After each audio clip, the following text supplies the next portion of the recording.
Hello दोस्तों, कैसे हो आप लोग। स्वागत है आपका इस नए वीडियो में। इस वीडियो के अंदर हम डिस्कस करने वाले हैं कि रिएक्ट नेटिव डेवलपर का रोड मैप क्या होता है। ठीक है, कोई भी कोडिंग नहीं करेंगे। एक्चुअल में हम देखेंगे कि हमें रिएक्ट नेटिव डेवलपमेंट के अंदर क्या क्या चीज़ें सीखनी है। पहले भी मैंने बहुत सारी चीज़ें शेयर करी है, बट फिर भी बहुत सारे लोगों को कन्फ्यूजन है कि क्या क्या सीखना चाहिए, है ना। तो आज बिल्कुल सारी चीज़ें क्लियर करेंगे और कितने एक्सपीरियंस पे हम कितनी सैलरी ले सकते हैं, ठीक है, वो भी हम देखेंगे इस वीडियो के अंदर। और ठीक है, और दूसरी चीज़ लाइक कितने सैलरी ले सकते हैं, उस सैलरी तक पहुंचने के लिए हमें क्या-क्या सीखना पड़ेगा। एक लिमिट के बाद जब हमें ज़्यादा सैलरी नहीं इंक्रीज़ हो रही है, रीज़न क्या है कि हमने अपने आप को अपग्रेड नहीं किया है, तो क्या-क्या चीज़ें और सीखनी चाहिए, ठीक है? वो सारी चीज़ें हम इस वीडियो के अंदर क्लियर करेंगे स्टेप बाय स्टेप। तो वीडियो को पूरा देखना और एन्जॉय करना, ठीक है? तो स्टार्ट करते हैं। ओके, तो सबसे पहली चीज़, अगर हम कॉलेज में हैं और हमें रिएक्ट नेटिव सीखनी है, तो हमें सी और जावा पढ़ने की साथ में ज़रूरत है या नहीं? या फिर कोई और लैंग्वेज पाइथन? देखो, अगर हम कॉलेज में हैं, तो हमें सी या जावा पढ़ने की डायरेक्ट ज़रूरत नहीं है। हम जावास्क्रिप्ट डायरेक्टली स्टार्ट कर सकते हैं, ठीक है।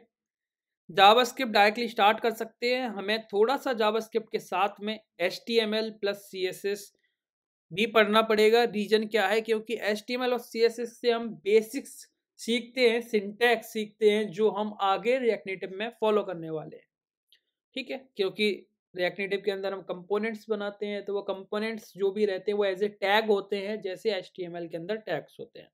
तो वहाँ से हमें एक छोटा-सा आइडिया मिल जाता है कि हम किस तरीके से कंपोनेंट बनाएँगे। तो हमें थोड़ा-सा एक रिएक्ट नेटिव जब भी हम करते हैं ना, एचटीएमएल सीएसएस पढ़ने के बाद, तो हमें ना एक जाना-पहचाना एक फ़ील आता है कि यार ये तो मैंने पहले किया हुआ है। मैंने ये एचटीएमएल में किया हुआ है, ऐसा ही कुछ था, वहाँ पे भी टैग बनाते थे, यहाँ पे भी टैग्स हैं।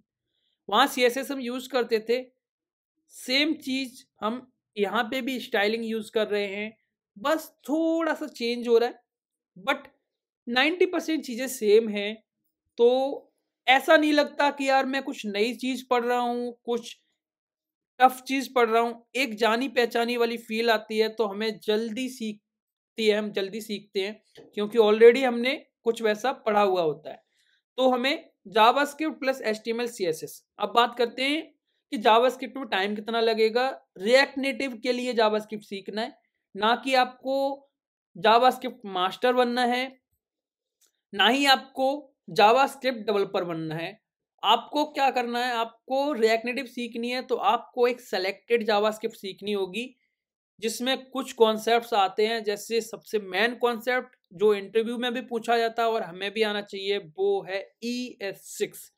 2015 में जावास्क्रिप्ट के अंदर कुछ चेंजेस लाए गए, कुछ नई चीज़ें ऐड करी गई, जो पहले कुछ इशू हो रहा था, उनके सॉल्यूशंस ऐड करे गए, जिनमें से मैं आपको कुछ टॉपिक, सेलेक्टेड टॉपिक बता देता हूँ।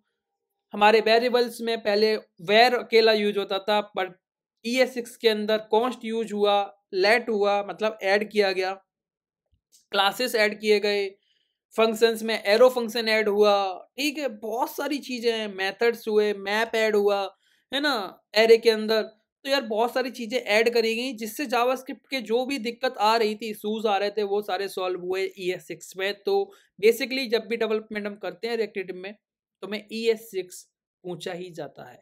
चाहे वो इंटरव्यू हो या डेवलपमेंट हो, हर किसी की डिमांड है कि ES6 आना ही चाहिए। अब बात करते हैं कि अगर हमें जावास्क्रिप्ट पढ़ लिया, तो जावास्क्रिप्ट को मैक्स पढ़ने के लिए हमें चाहिए 1 महीना। रिएक्ट नेटिव डेवलपमेंट के लिए हमें जावास्क्रिप्ट पढ़ना है, तो हमें चाहिए 1 महीना, ठीक है?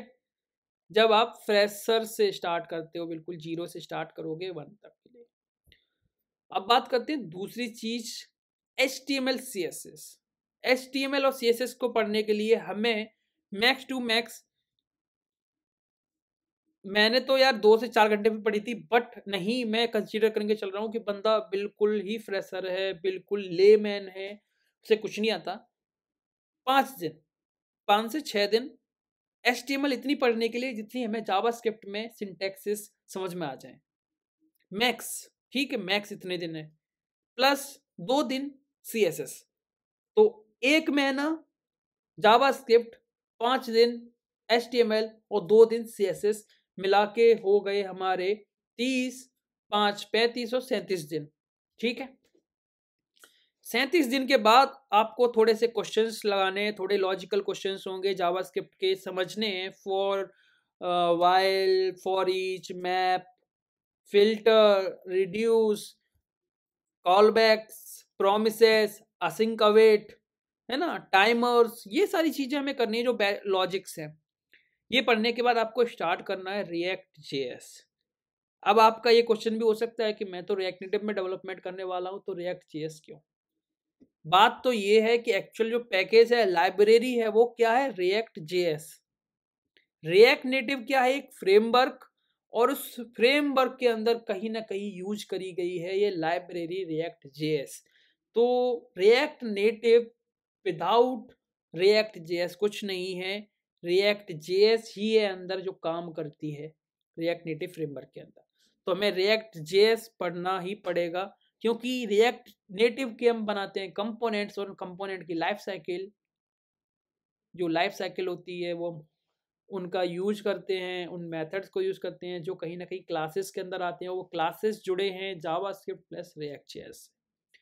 अब जब वो क्लासेस के बाद जब एरो फंक्शन बनाया गया, तो फंक्शनल कंपोनेंट बनाए गए, तो वहां पे चाहिए हुक्स, क्योंकि जो क्लास कंपोनेंट में हमारी रिक्वायरमेंट फुलफिल हो रही थी, जिन फीचर्स को यूज करके, लाइफ साइकिल मेथड्स को यूज करके, वो सारी रिक्वायरमेंट हमें फुलफिल करनी है, तो मैं फंक्शनल कंपोनेंट में चाहिए हुक्स, ठीक है। तो हमें रिएक्ट जेएस पढ़नी ही पड़ेगी। रिएक्ट जेएस के कुछ सेलेक्टेड कॉन्सेप्ट जो हमें सबसे ज़्यादा ज़रूरी हैं वो हैं हुक्स वगैरह, कंपोनेंट को री रेंडर होने से रोकना है तो मेमो वगैरह हो गया। यूज मेमो एक फंक्शनल कंपोनेंट का हुक हो गया, बट हम एक ना मेमो के अंदर, रिएक्ट के अंदर प्योर कंपोनेंट बनाते हैं ना, बहुत सारी चीज़ें होगी यार, हाई ऑर्डर कंपोनेंट होगा, हाई ऑर्डर फंक्शंस भी होते हैं, तो ये सारी चीज़ें कहाँ से आएंगी? रिएक्ट जेएस से, ठीक है। तो हमें रिएक्ट जेएस पढ़ने में भी लगभग लगेगा 1 महीना, अगर हम कॉन्सेप्ट समझें सही से तो, ठीक है। अदरवाइज 15 दिन भी काफ़ी है, अगर आपका माइंड जल्दी कैच करता है तो 10-15 दिन भी काफ़ी हैं कॉन्सेप्ट्स को अच्छे से पढ़ना, ठीक है। 15 दिन और 37 दिन, 42, 10, 52, ठीक है। अब बात करते हैं रिएक्ट नेटिव। जब आपने इतना सारा कवर कर लिया, आप रिएक्ट नेटिव पढ़ने आओगे तो आपको फील होगा यार आधा आधा सिरदर्दी तो गायब हो गई। कैसे? रिएक्ट नेटिव के अंदर रिएक्ट जेएस यूज होती थी, ऑलरेडी कवर्ड। जावास्क्रिप्ट यूज करनी है, ऑलरेडी कवर्ड। अब क्या रह गया? रिएक्ट नेटिव के कंपोनेंट्स, ठीक है। कैसे बटन बनाना है, कैसे टेक्स्ट इनपुट ले सकते हैं, कैसे इमेज दिखानी है, कैसे हम वीडियो को दिखा सकते हैं, है ना, कैसे हम स्विच दिखाएं, कैसे हम सीक बार दिखाएं, कैसे कस्टम कंपोनेंट बनाएं, कैसे कस्टम कमांड्स डालें, रिएक्ट नेटिव प्रोजेक्ट को रन कैसे करना है, रेस्पॉन्सिव कैसे बनाएं, है ना, ये सारी चीजें रिएक्ट नेटिव में। तो रिएक्ट नेटिव की कंपोनेंट वाइज चीजें, स्टेप बाय स्टेप सारी चीजें सीखने के लिए हमें चाहिए 1 से 1.5 महीना फिर से। तो 52 और 1 महीना मिलाएं 62, लगभग मिला के हम 2-2.5 महीने में ना भाई बहुत अच्छा सीख सकते हैं। 2-2.5 महीने में हम जॉब रेडी बिल्कुल हो जाएंगे। देखो, इससे फास्ट कोई सीख रहा है वो बहुत ही अच्छा है, मैं उसकी बात नहीं कर रहा हूँ, मैं इसकी बात कर रहा हूँ कि कुछ लोगों को थोड़ा सा टाइम लगता है चीज़ों को सीखने में। तो 2-2.5 महीने यार काफ़ी हैं सारी चीज़ों को सीखने के लिए। मैंने रिएक्ट नेटिव जब एंड्रॉयड डेवलपमेंट से नेटिव रिएक्ट नेटिव के अंदर स्विच किया था तो मेरे को सिर्फ 5 दिन लगे थे। रीजन क्या था कि मैंने डायरेक्टली प्रोजेक्ट ही उठा लिया था। मैंने डायरेक्टली एक प्रोजेक्ट उठाया और मैं उस प्रोजेक्ट पे काम करने लग गया, तो धीरे धीरे चीज़ें मेरे दिक्कत आई। पहले सेटअप में दिक्कत आई, सेटअप कैसे करें, कंपोनेंट कैसे बनाएं, बटन पे क्लिक कैसे करवाना है, एपीआई लगानी कैसे है, एपीआई लग जाती है तो डेटा को दिखाना कैसे है। मैं ऐसे दिमाग लगा रहा था, तो मैं ना पॉइंट नोट करते जा रहा था मैं, और पॉइंट को जो जो चीज़ें मेरे को दिक्कत दे रही थी उनको मैं पॉइंट वाइज सीखता जा रहा था, और कुछ मिला के ऐसी लंबी लिस्ट बन गई और सारी चीज़ें लगभग मैंने कवर कर ली एक छोटा ऐप बनाने के लिए। तो मुझे वहाँ से नॉलेज मिली, तो मैंने एक टारगेट नहीं रखा कि मुझे 1 महीने में सीखना है, मुझे इमरजेंसी थी, मैंने सीख लिया। तो इस तरीके से भी सीख सकते हैं। अब बात करते हैं यार स्कोप क्या है। देखो, स्कोप का अल्टरनेट मतलब जो हम कहीं ना सोच रहे होते हैं अपने मन में, वो स्कोप ये होता है कि एक तो फ्यूचर में जाके कहीं ऐसा तो नहीं है कि रिएक्ट नेटिव हमने सीख लिया और टेक्नोलॉजी पुरानी तो नहीं हो जाएगी। भाई देखो, हर टेक्नोलॉजी कभी ना कभी नई होती है तो पुरानी भी होती है, कहीं ना कहीं तो पुरानी होगी, बट डिपेंड करता है कि आपने उस टेक्नोलॉजी के साथ क्या एक नया एड ऑन टेक्नोलॉजी करी है और आप अपने आप को आप स्किल की हो। ठीक है? मान लो पहले हम रिएक्ट नेटिव से पहले एंड्रॉयड में काम करते थे, जावा में काम करता था मैं। आज भी जो बंदे एंड्रॉयड के अंदर काम कर रहे हैं, एंड्रॉयड डेवलपमेंट में काम कर रहे हैं नेटिव, उन लोगों के लिए जावा उन्होंने स्टार्टिंग में सीखी थी, अब कॉटलिन नहीं आई थी। बट अब जावा के साथ कॉटलिन मैंडेटरी कर दी है। अब अगर कोई स्टक हो जाएगा कि नहीं भाई मैं कॉटलिन नहीं सीखूँगा, मैं सिर्फ़ एंड्रॉयड में जावा सीखूँगा, तो भाई ज़ाहिर-सी बात है उसका कोई स्कोप नहीं है। उसको सर्वाइव करना दिक्कत हो जाएगा, कुछ टाइम बाद सैलरी बढ़ेगी नहीं और जितनी अगर जॉब चेंज करेगा तो उसको चाहिए होगा कॉटलिन और कॉटलिन वो सीखेगा नहीं तो दिक्कत है। अगर कॉटलिन सीख लेगा तो उसके लिए स्कोप है। तो स्कोप कैसे डिसाइड होता है? स्कोप डिसाइड होता है कंपनी की रिक्वायरमेंट पे, है ना? कंपनी की रिक्वायरमेंट पे स्कोप डिसाइड होता है। कहीं न कहीं हर टेक्नोलॉजी की ज़रूरत है, बट अकेला उस टेक्नोलॉजी के बेस पे सर्वाइव नहीं कर सकते मार्केट के अंदर। अगर आप रिएक्ट नेटिव सीख रहे हो, रिएक्ट नेटिव में भी बहुत सारी चीज़ें हैं। रिएक्ट नेटिव में बहुत सारी चीज़ें हैं सीखने को। मीडिया हो गया, मैप्स हो गया, फायरबेस हो गया, लोकल डेटाबेस हो गया, सिंक स्टोरेज हो गया, ऑडियो फाइल्स हो गई, जेपीजी से पेज पता नहीं क्या-क्या है यार, एनिमेशंस हो गए, है ना? नेविगेशंस हो गए और डेटा लिस्टिंग हो गया, एपीआई इंटीग्रेशन हो गया, पेमेंट इंटीग्रेशन हो गया। पेमेंट इंटीग्रेशन के बाद भाई टेस्टिंग हो गई, पता नहीं क्या-क्या है भाई सीखने को। सारी चीज़ें सीखते रहो, टाइम से अपने आप को अपडेट करते रहो। अब ये सारी चीज़ें जब कवर हो जाती है तो एक ऐप बन जाता है। अब बात करते हैं, अरे एक ऐप तो बन गया। अब ऐप के अंदर भी क्या होती है कैटेगरीज़।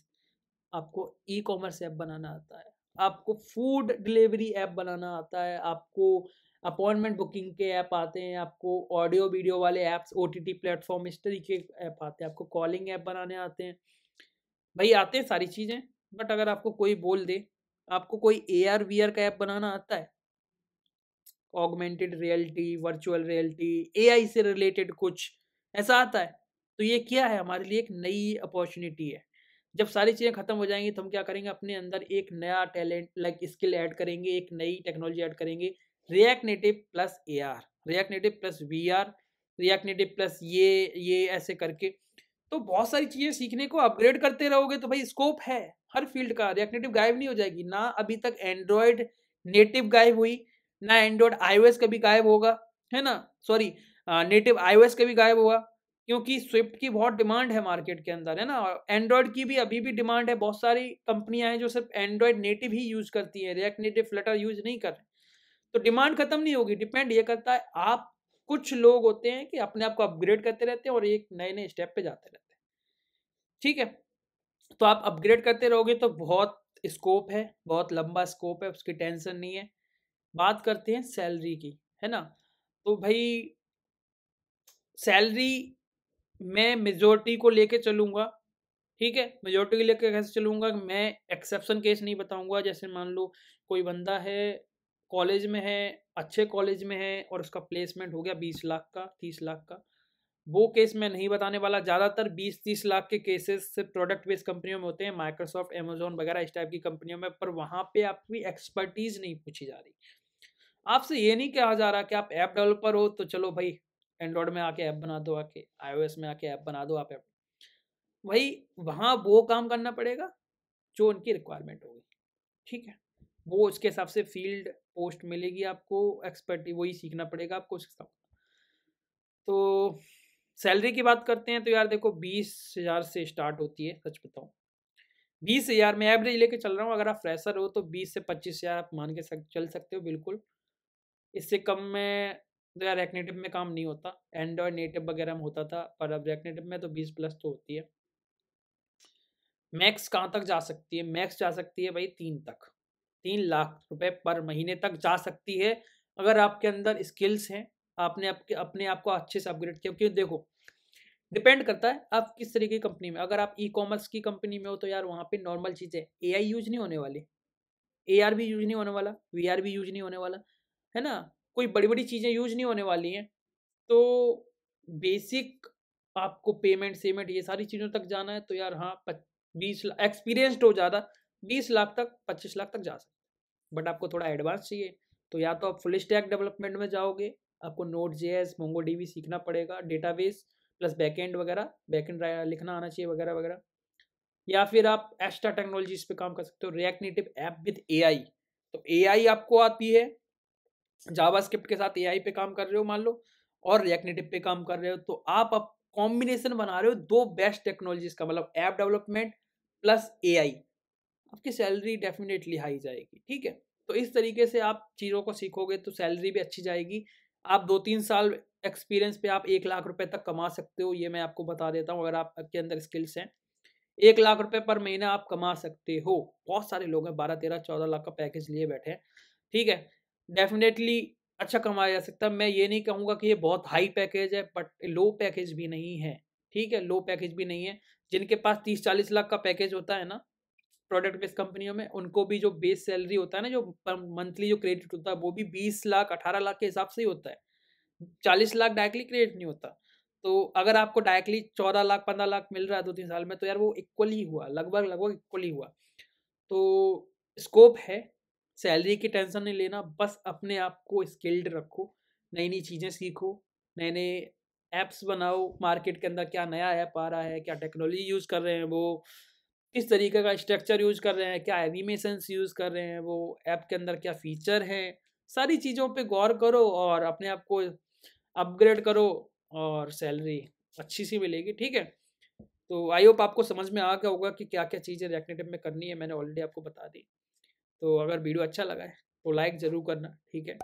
दोस्तों के साथ शेयर करो, जो कन्फ्यूज़ हैं, उनको शेयर करो और बोलो कि भई इस तरीके से फ़ॉलो करो कुछ चीज़ों को। मैंने भी ऐसे ही किया था। एक्चुअली मैंने अब ऐसे किया था, मुझे कहीं ये भी नहीं मिला था कि यार क्या करना, क्या नहीं करना है। मैंने जस्ट फ्लो में चलता गया, जो भी रिक्वायरमेंट आई कंपनीज़ की तरफ से, जो भी आया मैंने वो सीखा और एक तरीके से सारी चीज़ें कवर करी। ठीक है? तो चलते हैं, नेक्स्ट वीडियो में मिलते हैं। तब तक के लिए बाय।